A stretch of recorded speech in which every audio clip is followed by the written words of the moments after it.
Hello, everyone. Welcome to Black Link Magazine. I'm Marva B. I am the CEO, founder, chief editor of Black Link Magazine. I'm so excited to have a very special guest with us, Mr. Donnie Bowie. I am so thankful you came, Donnie. Welcome to Black Link Magazine. Thank you so much for having me. You're very welcome. I'm excited to get into this interview to hear your story and your journey because you're an inspiration. So, why don't you go ahead and tell the world who you are and a little bit about what you do, and then we'll get into the interview. I am a completely blind guitarist and musician from central Pennsylvania.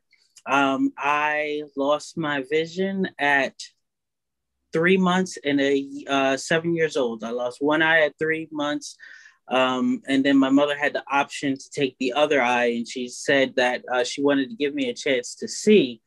So she let me go for about 7 years. And then the cancer came back, and I lost my other eye when I was 7. I've been playing music for over 20 years, since I was 9 years old. I started playing the drums and then progressed to choir, bell choir, piano. And then I picked up the guitar about 5 years ago, 4 years ago, when my son was born, and my girlfriend was pregnant. And I needed something to do to get my mind off of, wow, I'm about to have a son. Absolutely. Well, thank you for being here. That's amazing what you do. So I just want to talk about it. I was born with cancer. So, but I didn't lose the eyes until 3 months later when it was diagnosed, when my mom took me to a hospital. And we were going there for another issue. And the doctor looked into my eyes, and he noticed that there was a cat's eye there, which is a form of retinoblastoma, the form of cancer that I had. And he told my mom, well, we have a worse thing here. He may have cancer. So what he said, he told my mom to go home, and he would give her a call. They would give her a call for further checkups and further and things like that. A story about that is actually my mother was far away. She didn't have a phone, and she was using my aunt's phone. My aunt lived like across the city, and she got the call for me, but she was across town. So she had to race across town to get the phone call because they said they'll call back. And she got caught in traffic. And she was in the front seat crying her eyes out because this was like once in a lifetime thing. And a police officer actually pulled up behind her, turned on his lights, seen her crying, and guided her all the way to my aunt's place. And if it wasn't for that police officer, I wouldn't be here today. Oh, wow. Wow. Okay. So that was at 3 months. They determined that it was cancer. And then you, at 7 years old, is Yep. when you lost your other one, right? They came back on a night that I was doing my homework before my birthday. Great birthday gift. It was around April, literally around April 1st, and I'm doing my homework, and I'm missing the line where my name is supposed to be, and my mom is telling me stop playing and put your name on the line and stuff like that, and I'm telling her I can't see anything. Everything is red. And she keeps thinking I'm joking until I start crying about it. And then they figure something's wrong, and then they rush me to the hospital. And a couple hours later, they had to enucleate the other eye because the cancer was back. Oh my gosh. And so when they did that, did they take all the cancer at that time? Yes. So they say remission, but I don't, cancer was removed from that. So it's not like I had chemotherapy and it paused it. No, they removed the eye that had the cancer because the next step was my brain. Goodness. Okay, so then, so how was like after that? As a kid, 7 years old, and you were seeing at least out of one eye until then. So were you going to a normal school and doing regular things that regular kids did? I was. I went to normal school. They taught me large print. However, but learning large print though, with when I was turning blind before 7, there would be always be a dot in my eye, so I couldn't see anything around that dot. I did get picked on. I got my lunch money taken, and everything, until I stood up for myself the one time and pretty much floored a guy who was picking on me the whole time. One night, before recess, he pushed me against the wall and my head hit the back of the wall and I blacked out. Next thing I knew, I had beat all the stuffing out of him. And my cousin was next to me saying, "Get him, get him, get him." Well, good for him because he was being a bully. So good for you, Donnie. But once you went totally blind, did you have to go to the school of the blind or did you stay home? How did that work? Not at first hand. When I first turned blind, I was in Pennsylvania, and my mom had some issues going on in her life. So we moved down to Florida, and she moved me down to Florida, and I stayed with my grandma. When I first got there, I moved from 2 different elementary schools, and the first elementary school they couldn't do much with me. The second one was Sable Palm Elementary, and I had a Braille teacher and a vision teacher who taught me Braille and stuff like that. But they were realizing that I'm not getting the full stable of skills that I would get if I went to a school for the blind. Yeah. So what happened at 9 years old, I got brought into Florida School for the Deaf and Blind. Funnily enough about that, I still had the port in my chest from cancer. So they had to have surgery and have that removed because there was a fear that one of the blind children would run into my port, and it was over my heart. So somebody would run into it and curtains. Yeah. Okay. So they ended up putting you in the school for the blind, and yes. And that's how you graduated and learned how to, maneuver like you do. Is that right? Yes, ma'am. I went to 2 schools for the blind. Florida School for the Deaf and Blind in St. Augustine, Florida, until I was 12, and my grandma passed away at 12 when I was 12. And then I moved up to Philadelphia, Harrisburg, back to Harrisburg. And then I went to Philadelphia, West Philly, Overbrook School for the Blind. And that's where I graduated in 2010. Okay, so music. Let's talk about music. First, sensitive. I'm sorry, Donnie. I'm just sorry. But so then music. When did you know? Like, when did music become a part of your life? In 1989, when I was in my mom's womb. Okay. My mom is a religious listener of music. She listens to music all the time. So I've been listening to music since I was conceived. I grew up listening to Patti LaBelle, Diana Ross, Kurt Franklin, all that, Keith Sweat, all of it. My mom listened to it all the time. Lost Boys from New York, all that. I listened to it all the time. And that's where my love of music came from, indirectly from my mom. My granddad also played bass guitar. I actually found that out like 10 years ago. He played bass guitar. So I learned my guitar skills from him, I guess. And and my family's always been singers in the church. My sister was a singer in the church. My sister, my cousin's a deacon and a preacher in the local church. And I've always been connected that way.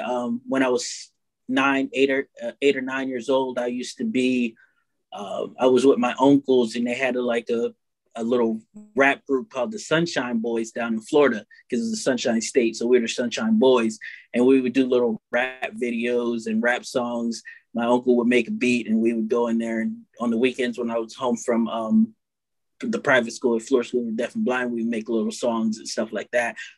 And that was then when I was going to Florida School for the Deaf and Blind. That all continued throughout Florida School for Deaf and Blind and Overbrook. When when I started doing, like I started taking drum lessons. That was my first instrument, and performing at the concerts, the winter and summer concerts in Florida. And then that progressed to the same thing when I went to Overbrook School for the Blind, but they didn't have a percussion section. So I played bell choir and sang in the choir at that time. How did you learn the drums? Like how were they able to teach you the drums? Totally by feel, and by back in 1999, they had like it was like a course, like an auditory course. So the teacher would play a lesson, and then we would have to, learn the lesson from the little lesson that she played, and that's what we would do. And it was basically more like matching, matching, and you hear that, try to play that type of thing. Right. And was it very difficult? Do you remember it being difficult, or were you able to pick it up? Oh yeah. I actually started with 3 instruments. I started with the piano, didn't work out. I then progressed to the guitar, didn't work out. And then all of a sudden, my Miss Costello at that time, my music teacher, brought me and my best friend Robert at the time to a music class. We had music class together, and I seen a drum set, and I just started playing with it. And she said, "You should take lessons with me."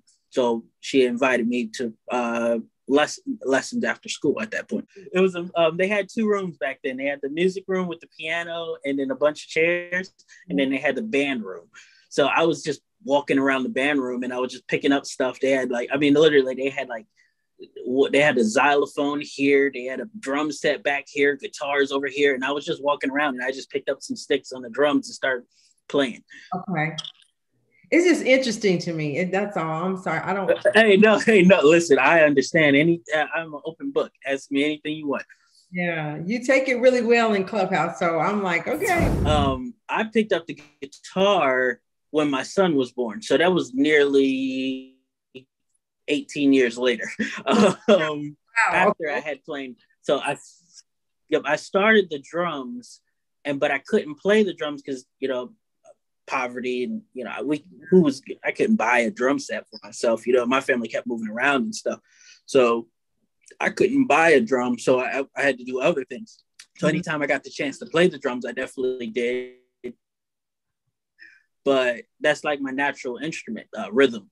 So anytime I got to play it, I played, but it was few and far between. When I picked up the piano, I was actually in college.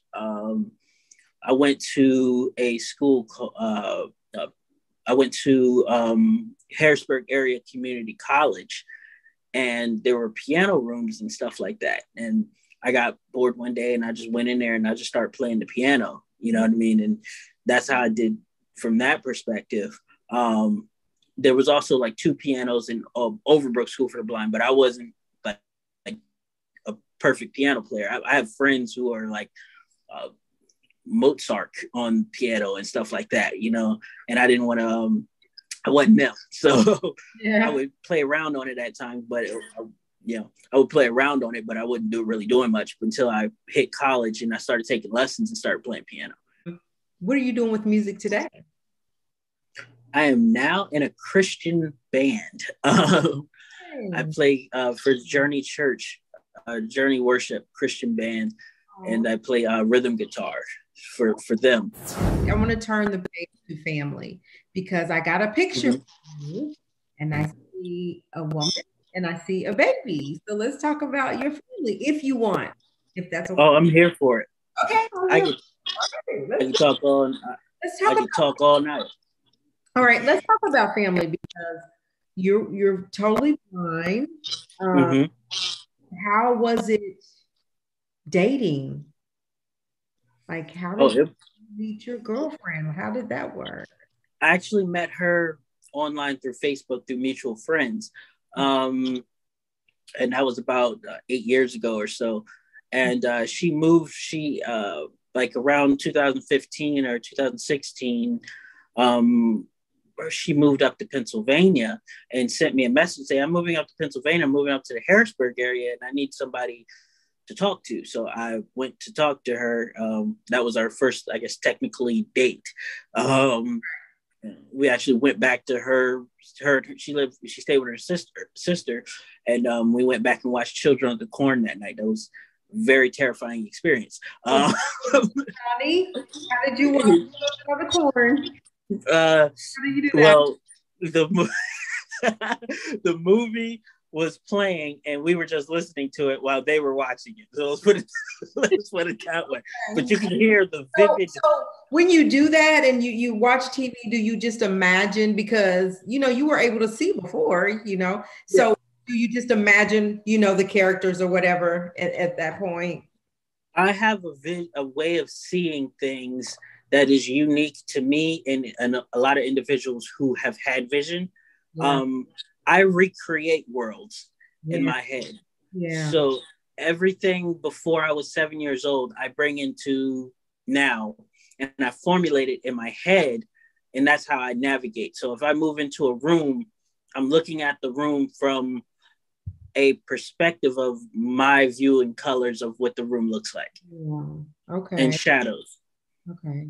All right. So you're watching Children of the Corn and she knows you're blind, right? So you met her on Facebook and she knows you're totally blind. Oh, she's blind too. Oh, that's where I was going. Okay. Yeah. Oh, wow. Okay. She's completely blind. She's from Panama. She's adopted from Panama, a native tribe in Panama, and adopted into a military family. And she was in Virginia until she turned about 16 or so. And then she moved to Pennsylvania. I think it was like 13, and she moved to Pennsylvania and we went to the same school, but I graduated before her, well before her. And so that's how that went. And 2016, I popped the question, not marriage, but popped the question. And she was been my girlfriend since 2016. We had Grace in 2018. And so is Grayson able to see? Yeah, he's 20/20. He can see perfectly. But he understands that we can't see though. I mean, I have Instagram videos of him taking our cane and walking up and down the driveway with it. Yeah, yeah. So he does understand that neither one of his parents can see, but he goes to regular school. Everything's normal for him. Yes. Yep. And how do you guys work that out? How does he getting back and forth to school, and how's that worked out? We're still working on the back to school thing because COVID-19. COVID was, it was a big thing that everything was virtual, so that helped us out actually. Yeah. Like this Zoom call. We would get on Zoom. I would get a music stand and I'd position the camera on the music stand and I would face it towards him and he would do his stuff with his mom and stuff. And that's how we would manage that. Coming up in August, he's going to start going to preschool. And that's another obstacle we're waiting to tackle. So. Well, I wish you guys the best for that. And I hope everything works out for you and Grayson and your wife or your girlfriend. I mean, we've been through a lot. I can tell you stories about Gray. I mean, about me and Britt having to, her name's Brittany, having to, I had to donate my blood. We were living off of Social Security back in 2018. I didn't have a job. Right. So I would go to the blood bank weekly and donate my blood just to get her to her appointments. You make me cry. I don't want to cry. Okay. Okay. And so while she was pregnant, to get back and forth to the doctor to have the baby? Yeah. We were having, she would have an appointment in Carlisle. We'd have to get there because her mom worked. So we had to get to the appointments and stuff like that. We would get in an Uber. Her mom would drop us off, but it was more like it was literally, we had to like do everything on the fly because it wasn't planned. So everything was on the fly. I only had Social Security. She only had survival benefits. So most of my money was going here to rent, and then Yeah. her money was going to rent with her mom. So we literally had to do things to Survive. survive. Yeah, to survive and get Gray into the world. So we Yeah. named him Grayson. We named him Grayson Daniel James Witter. His middle name is after his grandfather, both of his grandfathers, because both of his grandfathers passed away before he was born. Wow. His grandfather James passed away from an overdose in Baltimore, and his grandfather Daniel died in 2015 from a heart attack. So we made his middle names to represent them. And his last name's Witter. My last name's Bowie. His last name's Witter because his grandfather is a military vet. Oh, okay. Oh, wow. All right. Well, and how old is Grayson now? He's about to turn 3, July 25th. Oh, okay. 777. Okay. Gosh. All right. All right. Well, so Donnie, I enjoy you every day, just about that I get to be in Clubhouse. And I want to tell you that you're an inspiration because, your situation is not normal, not the norm. And you Mm-hmm. still laugh, you still smile, you joke, and I get my inspiration from you. So I enjoy when you come in there. And sometimes I feel like I'm like, uh-oh, they're being a little hard on him, but you just jump right in and get back at it. And I just love it. So you are an inspiration. And what this says for me and for the world, the message I'm trying to give out is that we can do anything we want to do if we put our mind to it. You are totally blind. You have a family. You have a son. I mean, you play music and you do it well. You're in a band. Like, it's just, we have no excuse. There are, just zero excuses whenever we hear your story and how you continue to maneuver. Then we don't have any excuse why we can't reach our goals and be successful and be happy. Like you come in there, whatever problems you're having, it's your, you just manage to just smile and laugh. How do you? Um, it's I live and die by the expression. You should say no to yourself, let others say no to you. And no one can I'm all me is all I want to be. You know what I mean? I'm not trying to be anything for anybody else, but if somebody finds inspiration out of the things that I do, Yes. I love it. So I appreciate it. I said it in the room the one time. Um, at the end of the day, you're born alone, you'll die alone. Yes. So between that time, you have to be as strong as possible between those two periods. And if you are as strong as possible and the next individual is as strong as possible and you team up, that is an infinite team. That is a strong team. So all you have to do is do the best that you can in your aspect. And if somebody else does the best that they can, you'll see the miracles that can happen in Oh, life wow. And I assume that Britt is the same, she got a beautiful son and all got a day. friend. Are you gonna get married? Yep. She's my motivation. I honestly, people say I'm their motivation. She's my motivation. She is she's 4'11". She's short. So she's like a powerhouse, but she's been blind all of her life. She's never had vision. Okay. I've had vision. She's never had it. Mhm. So she's doing all this stuff with no concept of vision whatsoever. So everything I do, she does with no concept of vision. So she's even more inspirational than I am. And that's my inspiration. Wow. I earlier today heard on Denzel Washington was doing a speech at a high school graduation or a college graduation thing, and it resonated with me. What he said was, when you die, there will be, if there's ghosts around you that are a reflection of all the things that you could have done in life, they're going to look at you and say, bro, why didn't you do this for me. We could have been successful. We could have this, that, and the third. And then your regrets and everything, those ghosts will die with you.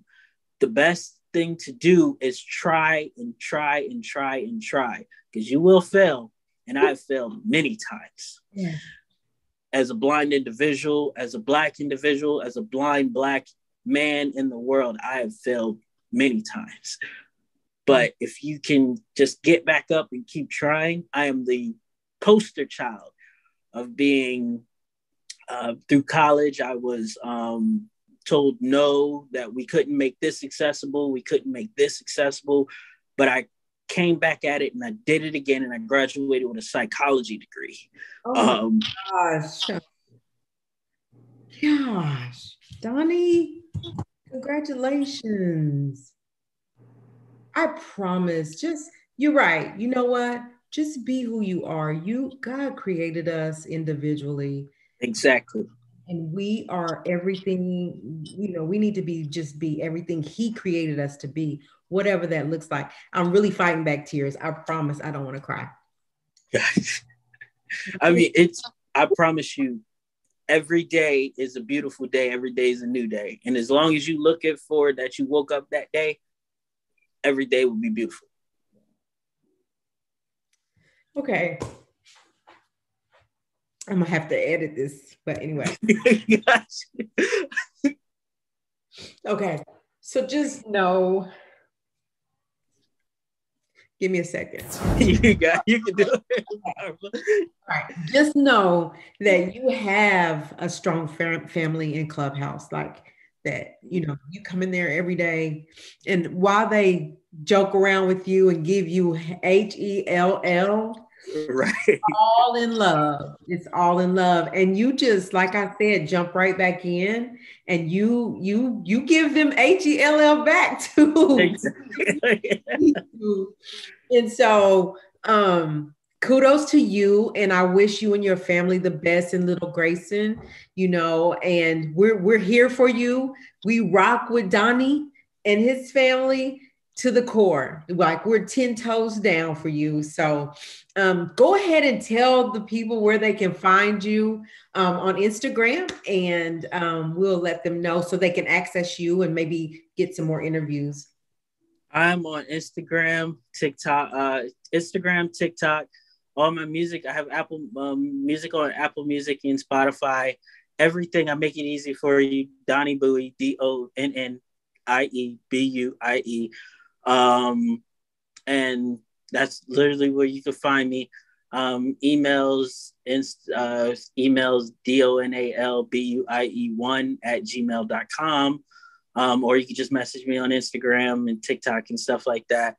I'm here for it. I like I tell you and tell everybody at Clubhouse, man, I'm here to inspire and bring people higher. And if you're on your path, if you're on that path, let's go. Let's go. Let's do it. Well, I'm on that path. And everybody in that room is on that path, Donnie. So let's go.